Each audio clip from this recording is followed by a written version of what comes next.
today's speaker, Dr. Bachelot. Bene is coming to us from Duke University, where she is currently a postdoc. She did her PhD at Columbia. Before that, she did a master's at Michigan State University. And before that, she actually has a degree from Paris in agricultural engineering. So she switched from engineering to ecology. She's going to tell us today about her work on predation competition and mutualism. Thank you very much. Thank you everybody and for having me here. I've had a very wonderful day talking to all of you, and I can't believe it's already 4 p.m. I thought I'd just woke up and it just started. So without further ado, I'm going to talk about my research, which is mostly focusing on theory of coexistence. And I like to think about coexistence as the outcome of different interspecific interaction happening, such as predation, competition, and mutualism. So when you think about coexistence, naturally I became a tropical ecologist. And that's pretty obvious because in this forest, I don't know if you got a chance to go there, but they have an incredible diversity of tree species. And what I mean incredible is maybe in that room you could find more than 100 different tree species coexisting together. So it's a wonderful place to ask questions about theory. And then naturally, not only it's a wonderful place, but it's also very relevant nowadays, always to ask questions about rainforests because they're very important, right? So we know they stabilize climate by acquiring carbon. They maintain water cycle through evapotranspiration. They're also a source of food and very good medicine compound. And then they host this incredible diversity. And they're a very fun place to go see, right? It's like if you want to go somewhere fun, go to a tropical rainforest. So if you go to this forest and you look at all the tree species you find in 1 hectare, for example, and you try to quantify the relative abundance of all those tree species, you usually find a very classic distribution like this with a couple species that are very common. So if you want to maintain coexistence, you want to make sure that these species don't become the only species present in the forest. And then you usually find a very long tail of very rare species.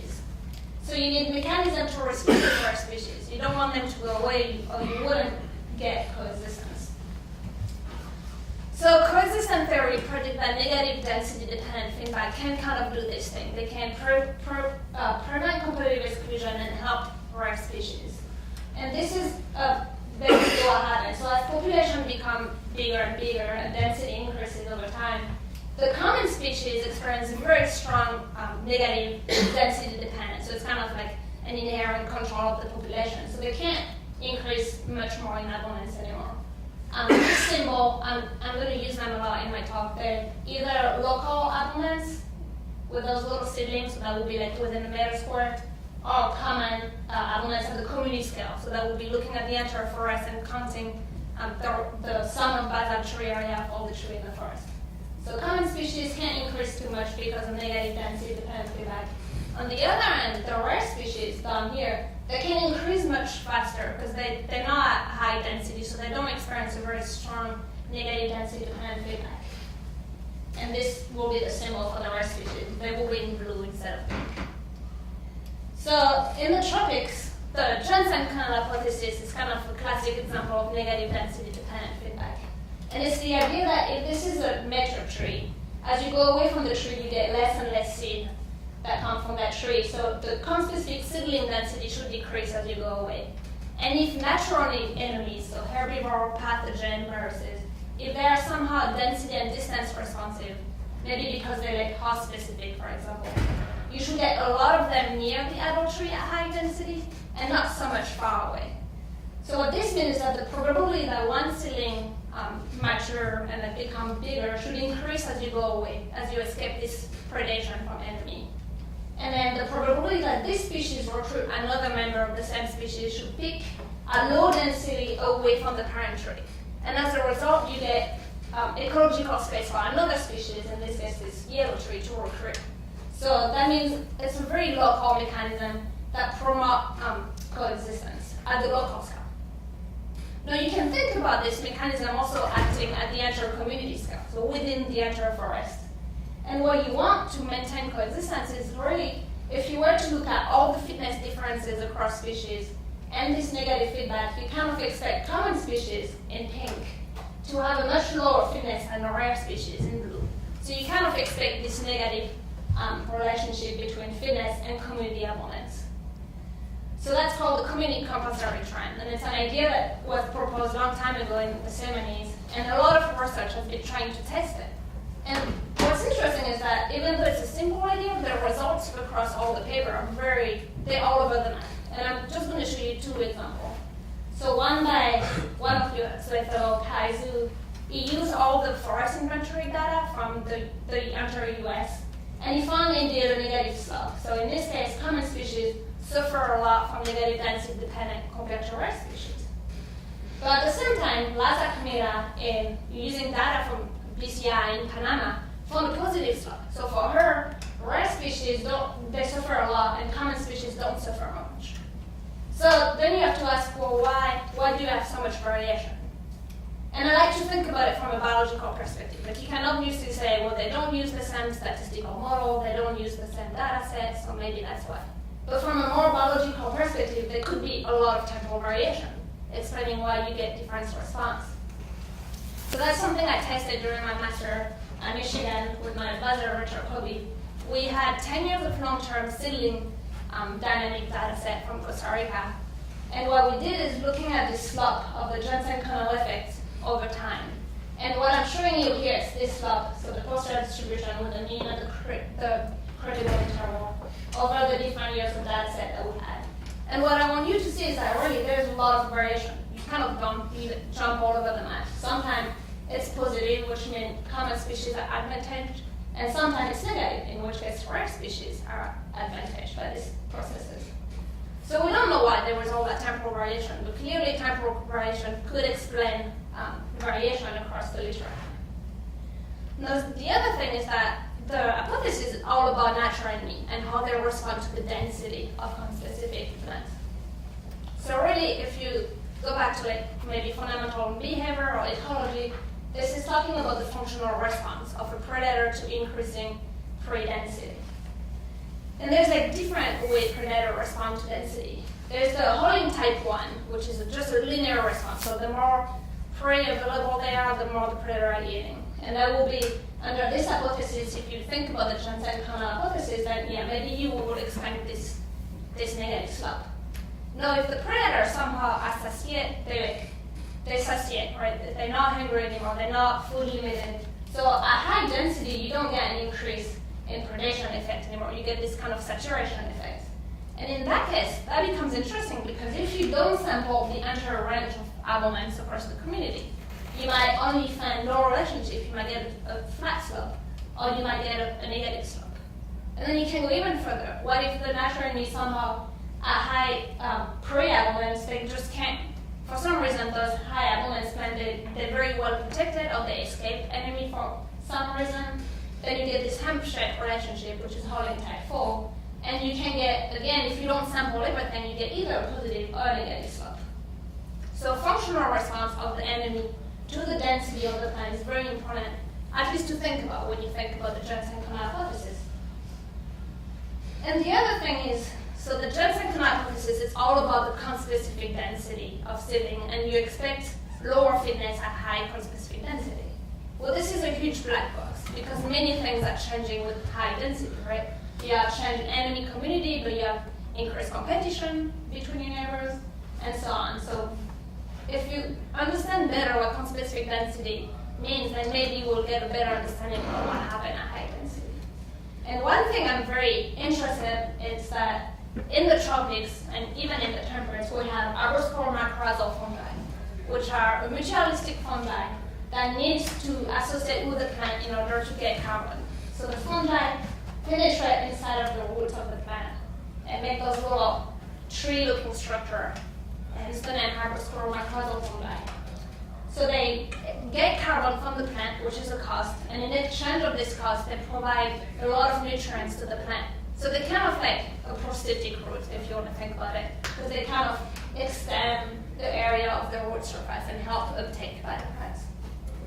So what this means is that depending on the ratio between cost and benefits, this mutualistic fungi could either be a parasite or a mutualist, right? You can have anything in between.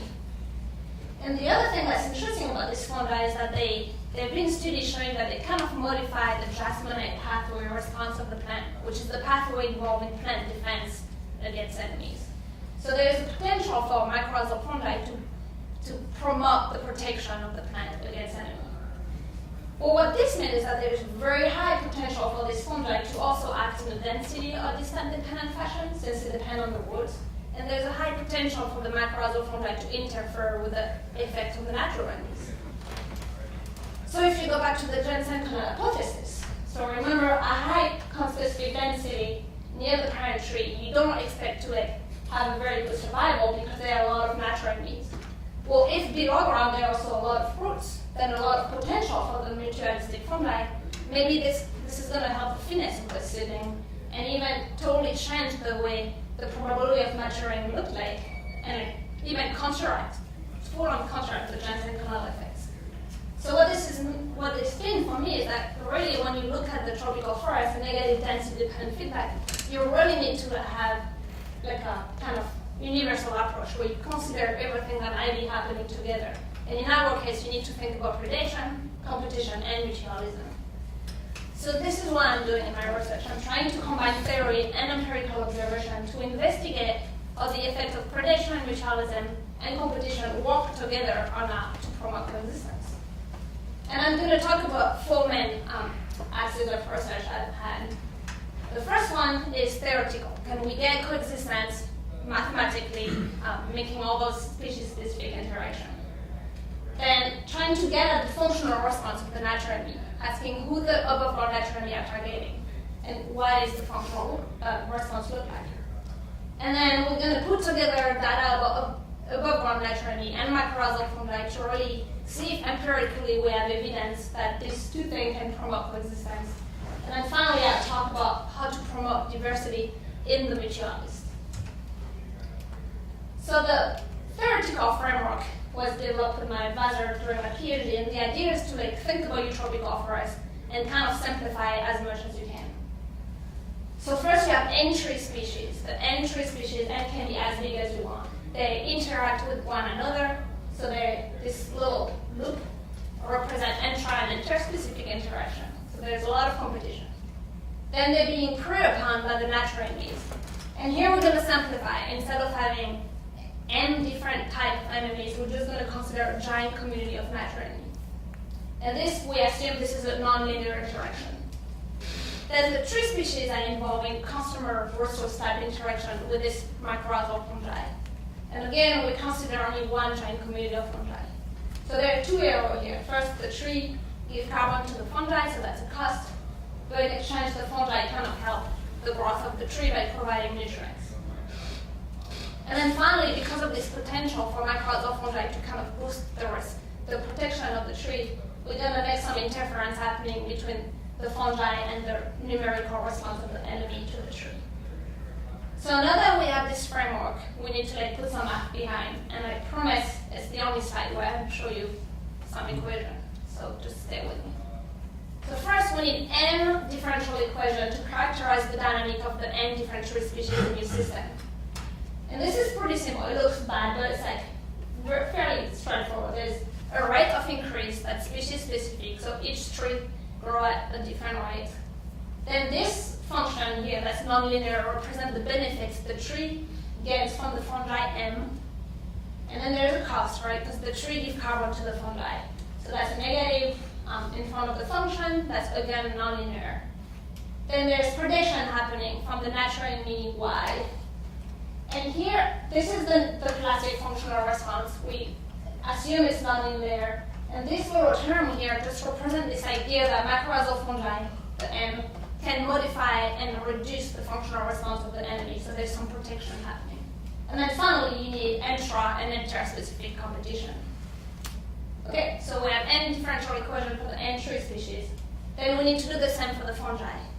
So for the fungi, they cannot make their own carbon. So the idea is that they obligate symbiote. They need the plant to survive. So we won't give them their own growth rate. They only grow from receiving this benefit, this carbon from all the different tree species. But there's a cost, right? Because they pass nutrients to the tree. That means less nutrient for themselves. And then they die. So N1 differential equation for the fungi, and then we need one differential equation for the enemy community. So again, they grow because they respond to predation, so that's the numerical response, but it's reduced by the presence of mycorrhizal fungi. Then they compete between themselves, and then they die. So now you have n plus 2 differential equation, and you could try to find the equilibrium and get crazy, but instead what we did is trying to find condition on the parameter that makes sure none of the xi tend to 0 or go to infinity. None of the m, like the m doesn't go to 0 infinity, and the y doesn't do that either. So what that means is we look for condition on the parameter that make sure everything stays in the system. So in other words, condition that make coexistence happen. And it happened. And the condition, there are only two, and they're very straightforward. The first one is not that interesting. It just says the rate of increase of each tree species must be greater than all the negative effects. And that makes sense. If it wasn't greater than the negative effect, each tree species will slowly die off. Now the second condition is more interesting. It's saying that the enemy, the way they respond to the tree that are protected by the fungi, need to be greater than their mortality rate. And what this is saying is that the protection of the fungi cannot be a super protection. Like if they protect too well the plant, then the enemy might eventually go extinct, and then you don't get this predation kind of controlling top-down effect. So you need this nice little balance between the effect of mycorrhizal fungi and the effect of natural enemy. And if you have that, then you can get coexistence, and in some cases it's even stable coexistence. Okay, but this is math. And now we need to go back to the tropical forest and try to see if that works in nature. So thinking about the theoretical framework, there's different things we can test in the nature. So we can first test whether or not the nonlinear response of the enemy to the tree is actually something that exists in nature. So we need some enemy data. And then we can test the output, which is AMF and naturally kind of work together to promote coexistence. So in that case, we will need enemy, fungi, and tree data. And if we can get all of that somewhere, then maybe we can test some of these ideas. So, okay, mathematically it works. And now to test the idea, we're going to go to Puerto Rico and mostly focus on seedling sage. And there's a reason for that. So first, it's very easy, right? It's small, you can easily see them, identify them. They die a lot, which is very important when you do mortality model. If you don't have mortality, then you don't have model. And it's very sensitive to abiotic and biotic interaction. So it's a very important bottleneck in the life history of a tree. And all the data that I'm going to show you come from Luquillo in Puerto Rico. It's a LTR plot, so long-term dynamic plot.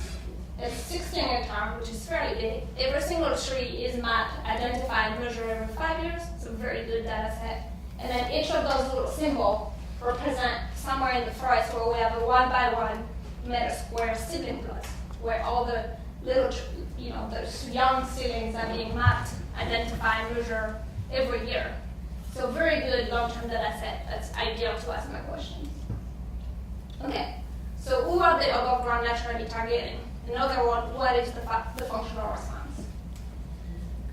So the hypothesis here was that it will be kind of a Hampshire relationship, more similar to the Hollywood handful. So what this is saying is that on the y-axis, you have either a richness of natural enemy or amount of damage. So any kind of measure that represents enemy pressure.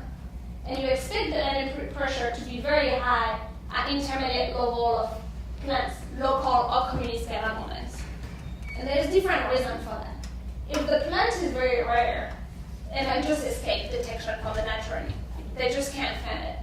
Or you can also experience herd protection, which is the idea that if the plant is rare, the neighborhood are likely to be from another species. And they might be the one attracting the natural enemy away from this individual. And this is saying if you go to the forest with a friend that has very tasty blood, he's going to get all the mosquito bite and you're not going to get any. It's kind of the idea behind it. Then on the other end of the spectrum, at the common level of abundance, you get satiation, right? The naturally just can't keep up with the amount of food available. You get eavesdropping happening too, where the conspecific kind of send pheromone and volatile to the other conspecific next to them and kind of make them ready to be attacked. And then you get this nice idea of a top-down control of the natural enemy. So if the natural enemy keep track with the abundance of the food and become more abundant, then you might get the predator of the natural enemy responding to this and kind of like controlling the community of natural enemy. So because of those ecological processes, you kind of expect this handshake relationship to happen. So we asked two questions. Do we find this handshake relationship at the local scale, so looking at conspecific seedling abundance within 1 by 1 meter square, and how is it at the community scale? So if you look at, instead of one like conspecific density, if you look at the abundance of the tree species in the entire community. And this is very important to always ask those two questions, because you could be very rare locally, but then very common in the entire forest, or vice versa, right? You could find a patch of like only one species, and if you look in your entire forest, this species is actually fairly rare.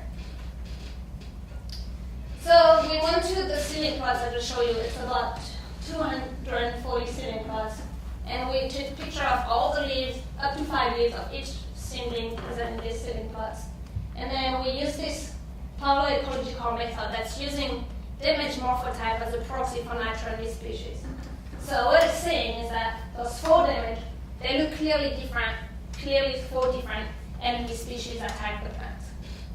And then from this data set, you can extract 2 measures of enemy pressure. You can look at richness of natural enemy or the amount of damage.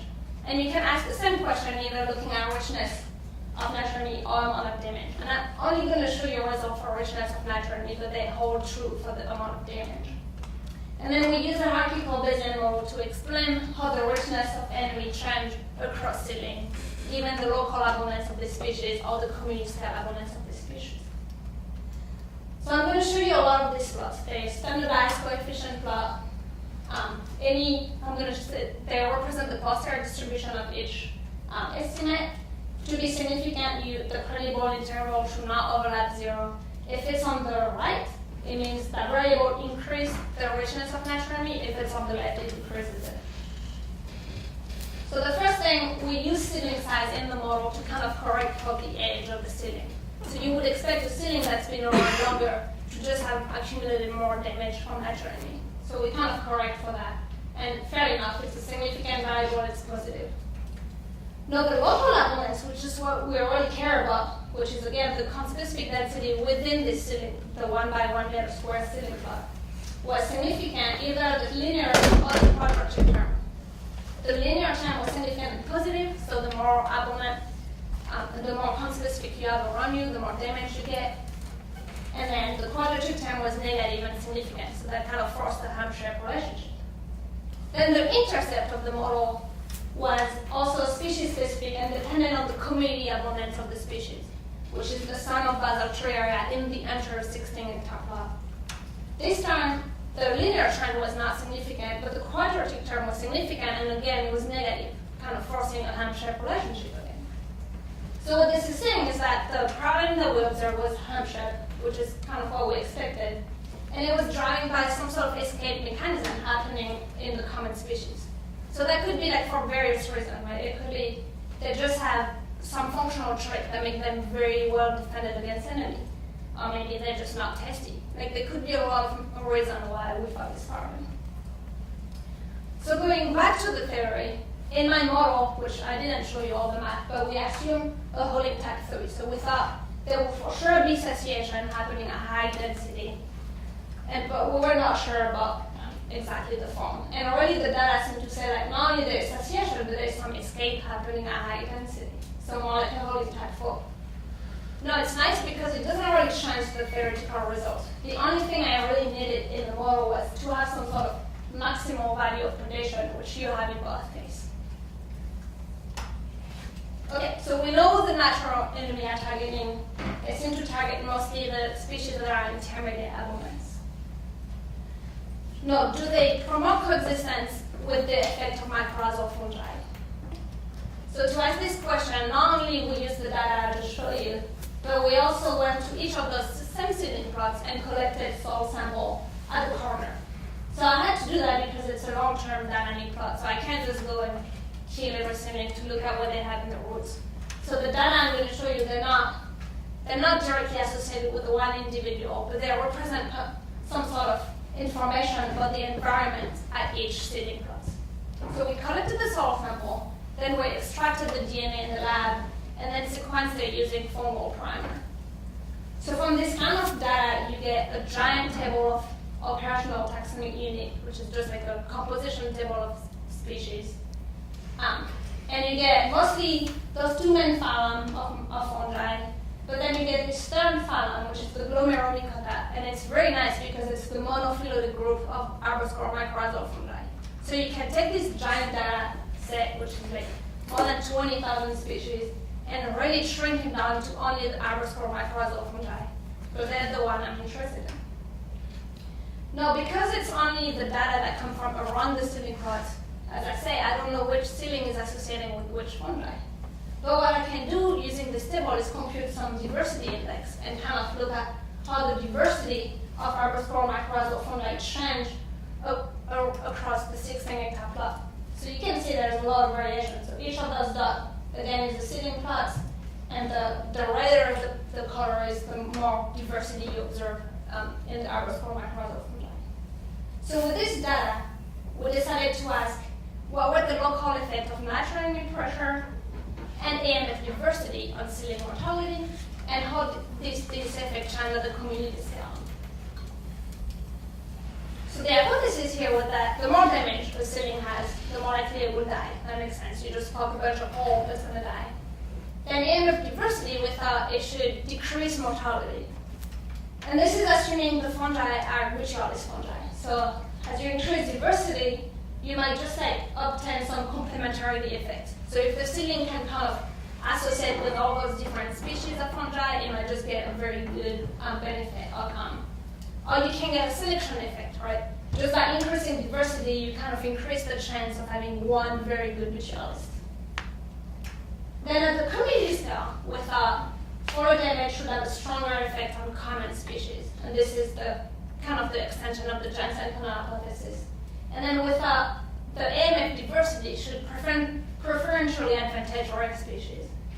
And to be fair, we didn't have a lot of information to make this hypothesis, but we thought, okay, a common species, there are a lot of them that cluster near each other, so maybe they have developed very tight association with a very specialized community of mycorrhizal fungi. So for them, if you increase the diversity, it doesn't really matter, because they have their own, private association with specialized AMF.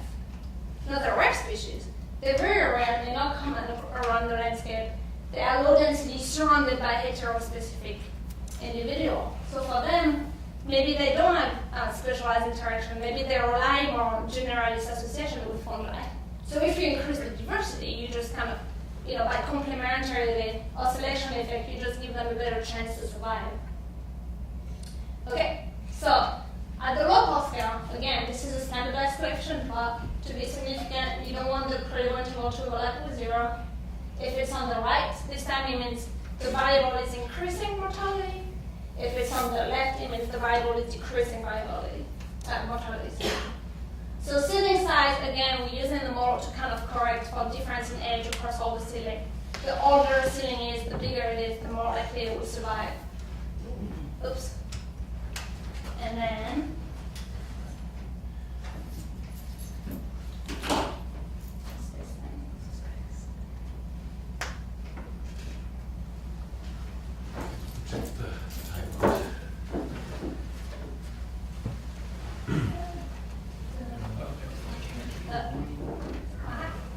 thank you. Okay. It might be fun for the rest of the talk.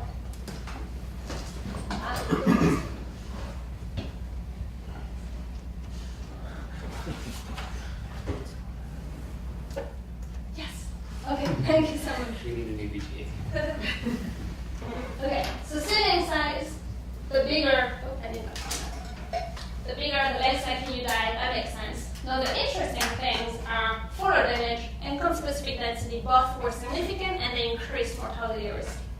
So photo damage, that makes sense. The more whole, the more likely you die. Conspecific density, I had to put in the model because if you remember, I said a lot of things are changing with conspecific density, and unless you're able to measure everything in the world, you won't be able to capture this value black box, right? So we have competition changing with conspecific density. We have below ground enemies that I could not collect. So the two of things are significant, meaning everything matters, right? Competition, below ground predation, and above ground predation both increase mortality. But AMF diversity was also significant and negative. So what this means is that if a seedling grows in a plot that has a very rich, diverse mycorrhizal fungi community, then it won't die as much. So this means AMF seemed to counteract the Jensen-Conan hypothesis as predicted. I should say that because it's standardized, you can kind of compare the magnitude, and the magnitude is not quite as much as the other effects, so it's not totally counteracting the Jensen-Conan effect. Now at the community scale, so this time it's exactly the same plot, but this time I'm looking at each posterior distribution within abundance category at the community scale. So for each variable, this time you have a little cluster of 3. The top one in black represents the posterior distribution for the common species. In the middle, it's for the intermediate abundant species, and the light gray represents the posterior distribution for the rare tree species. And what we really want to focus on is how the effect of photo damage, conspecific density, and AMF diversity change across these categories. So first, the photo damage and conspecific density only increase mortality in the common tree species. So what this means is that it's a stabilizing effect, right? It kind of prevents the common species to become even more common. Now, on the other hand, the AMF diversity was also only significant in one category, but this time it was the rare species. So AMF diversity really helped surviving, but only the seedling belonging to rare tree species. So what this means is that they kind of act together at the community scale, right? You have AMF diversity that promote the survival of rare species, and naturally that kind of maintain the common species in lower abundance. So AMF diversity rescue rare species, naturally prevent superdominance. So that's great, but is it exactly what my model predicted? Well, not exactly. So remember at the beginning of the talk I said there will be only one giant community of mycorrhizal fungi. What really my model is saying, diversity seems to matter, right? The fact that you have different AMF fungal species around has a beneficial effect. So that's interesting, and that it's even more interesting if you think about mutualism, because you wouldn't necessarily expect diversity in the mutualistic system.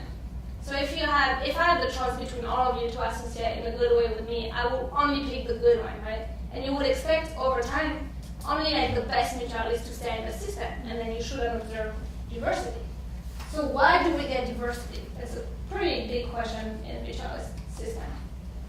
So this is what we're going to ask first. Because we know arboricoral mycorrhizal fungal diversity is important in the tropics, what mechanism promote the diversity? And for this question at Duke, we decided to kind of take, again, a theoretical approach. And let's think about functional trait at the fungal level. And this paper by Chanel et al. Published a few years ago took different arboricoral mycorrhizal fungi and kind of put them in those big functional groups. And according to the author, there are two very important groups in this mutualist fungi. You have what you call the ruderal fungi, which they don't give you a lot of benefits. They don't cost a lot, so they're pretty cheap mutualists to have around you. And they give you a lot of protection against natural enemy. On the other end of the spectrum, you have the competitor fungi.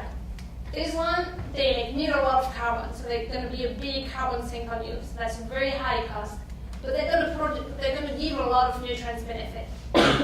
And then they don't protect well. So they're inherent trade-off between these different functional groups. You have either you take a cheap fungi that don't give you much nutrient benefit, or you use an expensive one that give a lot of nutrient benefit. So now the idea is that you have these plants, and maybe they can pick and choose what they want at different times. So we all know the environment is always changing. There's a lot of variation. So maybe that fungi may be good at some time, and then the next day this one might be better. So let's assume the plant can kind of decide what it wants to do with its carbon. Either it allocates everything to the competitor, in this case alpha would be 1, or it allocates everything to the reader, and this time alpha would be 0. Now the reader and the competitor fungi, they extract nutrients from the soil, pass it to the plant, and the plant can maybe uptake a little bit of nutrients by itself, but it's not very good at it. So it's obligate on the fungi. If you already need this mutualist association to survive. And what we really want to know is what is the optimal strategy of carbon allocation that the plant should follow. In other words, what does that function should look like at a different time? So we need to find this function that maximizes some objective function. And so in that case, we're kind of thinking, okay, the plant is trying to maximize the net benefit it's gaining from mycorrhizal association. So what should it do over time with this alpha to maximize this net benefit? And we're kind of lucky because there's a big field that's called optimal control theory. I think it's used a lot in engineering, even in fishery, to kind of maintain the fish stuff. That kind of does that. It helps you to find an optimal trajectory for a given control, in this case, carbon allocation, over a given time. So I'm not going to show you the math because it's actually fairly horrible. And usually we don't even try to solve it by hand. We usually just use simulation and try to see what happened. But what I can show you is that there's two things that really matter in the system, which are how much benefit the plant is getting from either associating with the root or associating with the competitor, and how much benefit is the competitor getting, and how much benefit the root is getting. So this net benefit function, they all depend on nutrient availability. So that's kind of the context dependency of mutualism that's often found in nature. The plant net benefit, they increase as a function of nutrient availability. So the R stands for the association with the rhododendron fungi, the C represents the competitor, the association with the competitor fungi. So at low nutrient availability, the plant is giving a lot of carbon towards the fungi, but not getting much benefit. So it's actually a net cost for the plant. As you increase nutrient availability, the associations start becoming more and more beneficial. Now you can do the same thing and look at the fungi. And this time, it's a negative function with respect to nutrient availability. So early on, when there's not much nutrients, they won't experience a high cost to give nutrients because there's just not much nutrients to give. But they're still receiving carbon. So they're experiencing the high benefits early on. And eventually, as nutrient availability become higher and higher, the association become actually a cost for the fungi. And what's interesting about this function is where it actually switched from becoming a net cost to a net benefit, or a net benefit to a net cost. So these points are called the pivot points in optimal control theory. And they're very important because they dictate what the plant should do with its carbon at a given time. And the reason behind it is that it totally, as you switch over to different points in that graph, you kind of totally change the food-web interaction. So here, the plant is benefiting from the fungi, is suffering from the fungi, and the fungi benefiting from the plant. So what this means is that really the fungi are consuming the plant.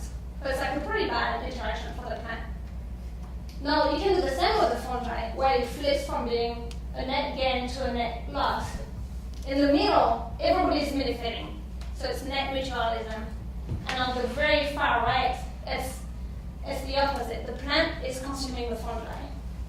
So because this food web interaction is not fixed in the model, and it's like changing all the time depending on the nutrients availability and the dynamic of the system, you can see how the plant should always allocate differently to one or the other, right? When it's consumed by the fungi, you don't want to allocate to the fungi that takes a lot of carbon from you. When it's consuming the fungi, you might want to allocate to the fungi that gives you a lot of nutrient benefit. But the question we had was, can you get coexistence? So here I'm showing you the first column represents the carbon allocation strategy. So this alpha function we're trying to solve. When it's 1, it means it's allocating everything to the competitor. When it's 0, it means it's giving everything to the reader. And in between, it's a fraction to one and the other. The next column represents the competitor and the reader population dynamic. And then the last column represents the nutrients in red and the plant dynamic in green. And what I'm showing you is the first line show you one case where we obtain coexistence. So the radial fungi, it kind of go down, but it comes back, right? It doesn't go extinct. And this system, the plant was constantly changing its carbon allocation strategy. So it's like kind of like doing crazy thing all the time. And it's doing that because the competitor is kind of like going back and forth between being a mutualist and being a parasite. So the plant has to constantly readjust its carbon allocation to like mitigate this potential cost. And the bottom one, I'm showing another scenario where coexistence was achieved. But this time it was achieved with almost a fixed carbon allocation strategy, where you allocate mostly to the radial fungi and a little bit to the competitor. So yes, we can get coexistence by having an ongoing counter choice, if you want, where the plant is constantly kind of seeing what's happening and changing what it should do at a given time. Now, the other nice thing about this kind of analysis is that you can start playing with the parameter and make predictions that you can then test in the wild. So the first one is you can mimic parameters that represent early succession, which will be low nutrients availability. And in that case, the plant is allocating mostly to the radial, leading to the dominance of the radial fungi. And that makes sense, the radial is very cheap.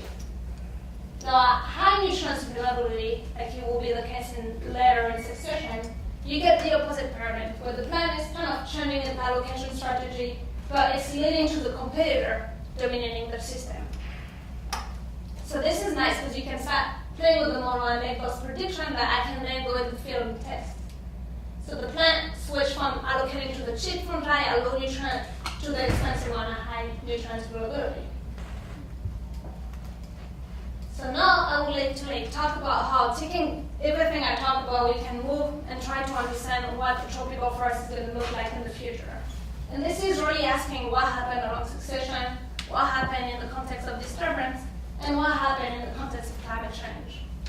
So since I just talked about prediction about succession, I'm going to show you one ongoing project that we have at Duke with Jim Clark, where we're looking at how the effect of mycorrhizal fungi change along succession. So this is a new model that I've been doing the advertisement a little bit. It's called generalized joint attribute modeling. And what it's doing, it's kind of recognizing that when you work in those natural systems, it's not like the plant is doing its own thing and then the fungi does its own thing and then so on. Everything kind of responds to the environment together and kind of covariate, and they all could depend on each other. So the model is looking at everything together. So in my case, we're looking at different seedlings belonging to different successional status and how they respond to the mycorrhizal fungi and the microbiome in general. And what we did is looking at early successional species in light green, mid-successional species and late successional species. And we either look at how the abundance of the seedling change with the fungal community, or the amount of damage in the middle, or the functional traits of the seedling change. And what we can do with this model is use conditional prediction to kind of turn off all the fungi. So we can run the model with AMF, underscore mycorrhizal fungi in the system, or without, and then we can compare how the forest looks like if you kind of experimentally or statistically remove all the good fungi. And what we found briefly was that the early successional species in light green, they always kind of do better when you remove all the underscore mycorrhizal fungi. So here, higher abundance, here, less damage. No, the mid and late successional species, they do the opposite. So when you remove the fungi, they drop in abundance and the amount of damage increases. So what this is saying is that arbuscular mycorrhizal fungi seem to be accelerating succession, right? It's hurting the early successional species and it helps the late successional species. Now the other question is what happened with disturbance? So we know if you look at composition of fungi, there's a very strong signature of disturbance. So the two different symbols represent two different levels of disturbance. And we can use the same model I talked about, the optimal control theory. In that case, we're taking a model where radial fungi is dominating, and we're putting some nutrient disturbance. Well, in that case, nothing happened. But then you can be like, oh, what happened if I log my forest every 10 years? Well, in that case, it's totally changing the system. If you log the forest every 10 years, the plant is constantly changing between allocating everything to the reader or everything to the computer. And that's very nice because as a result, you get coexistence of all these fungal types. So disturbance could have a dramatic effect on fungal community. And we can take this model to test this idea in the wild. And then finally, the climate. So I show you temporal variation in the effect of Johnson hypothesis, where you can take this posterior distribution and relate them to the climate.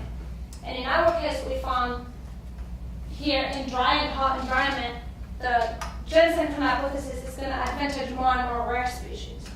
But why? Right? This is just correlation. It doesn't mean much. So you could have change in animal pressure, change in mycorrhizal fungal community, change in competition, and so on. And I'm lucky enough to be part of this tropical response to altered climate experiment, where this 3PI got funding to warm the understory. So this is a little warming plot where we have those big infrared panel that kind of warm the understory. And with warming up to 3 degrees above ambient temperature, and we're going to follow with colleague what happened to the arboscoral mycorrhizal community, the above ground enemy, and so on. And hopefully we'll be able to answer some questions. So to wrap up everything, I convinced you that competition, predation, and mutualism came together to promote coexistence. But it's very complicated, right? You have a lot of interaction going on between all these types of interaction. And because that's not complicated enough, you get the environment altering all of that on top of it. And climate change is likely going to change all of that. But I think we can get a very strong insight about what happened in the nature by looking at theory and data together to kind of understand how the system works. And without further ado, I'd like to thank my funding and various collaborators, and I'll take any questions.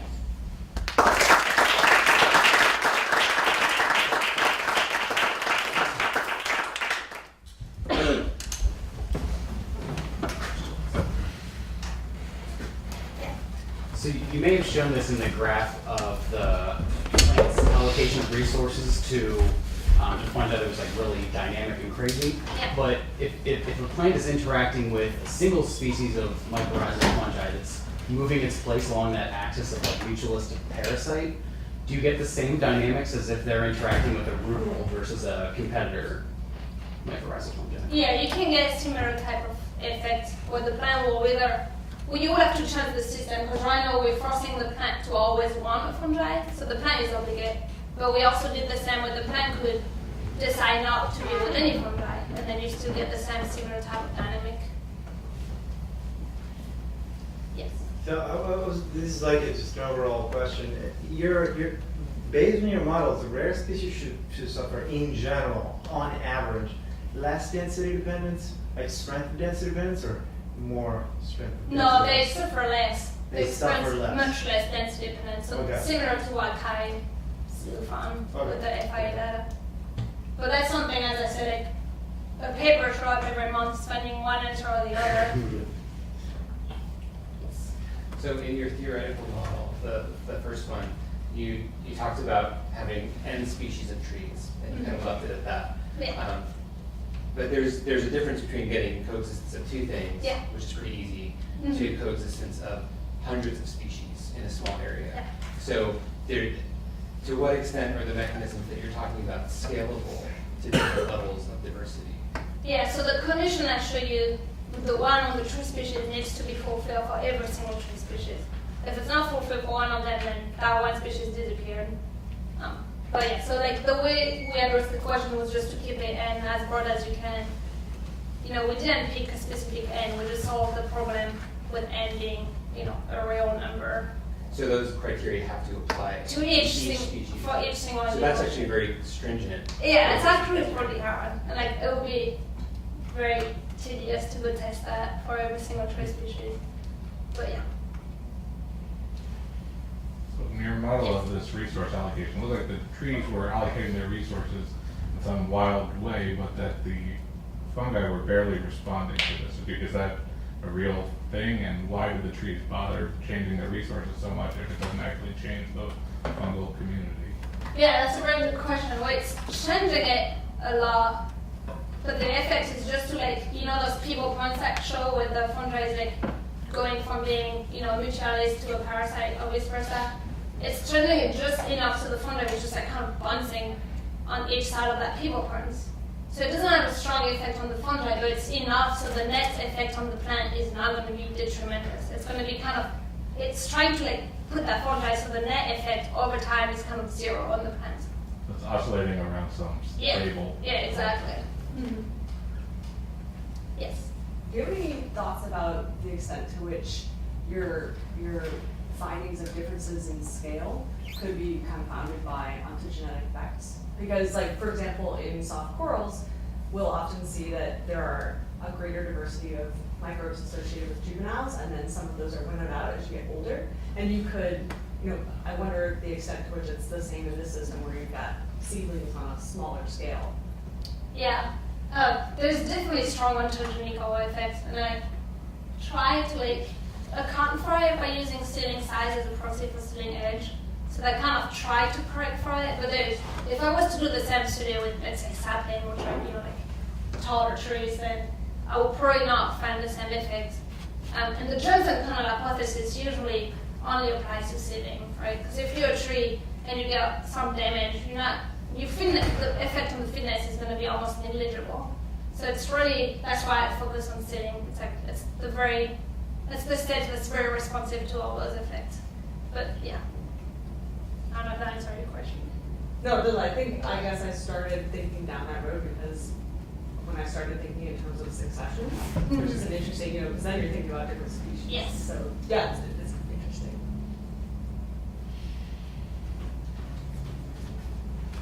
Let's thank Penny again.